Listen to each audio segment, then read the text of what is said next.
Inutile de présenter la basilique Saint-Marc à Venise ou encore le Campanile.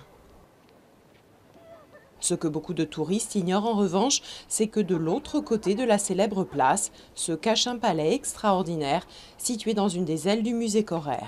L'œuvre de Napoléon qu'il a fait construire au début du 19e siècle et qui vit par la suite passer la célèbre impératrice d'Autriche Sissi ou encore le dernier roi d'Italie, Umberto II. On pensait qu'on allait arriver sur un palais avec un musée avec des peintures. Et c'est vrai que, bonne surprise quand on est rentré, la salle des bals est très très belle. Puis, toutes les pièces sont magnifiques. On ne s'attendait pas à ça. Bien tenues et bien entretenues.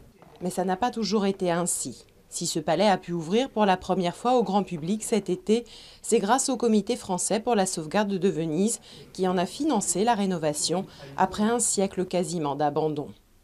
Créé en 1967, ce comité a pour but de lever des fonds auprès de mécènes, particuliers ou entreprises, afin de restaurer les joyaux de la Sérénissime. Les tapisseries et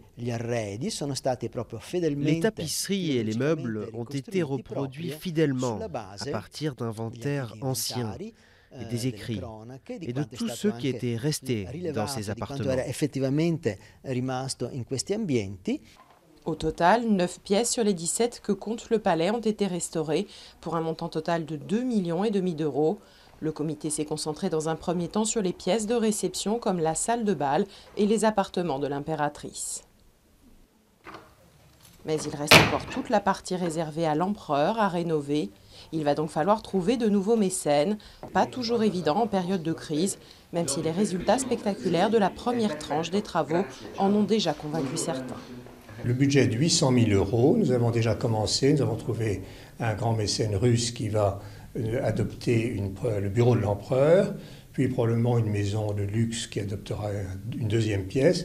En échange de leurs dons, les mécènes voient leur nom gravé sur de petites plaques discrètes dans chaque pièce. Qui seront les prochains bienfaiteurs de l'aile napoléonienne de la place Saint-Marc?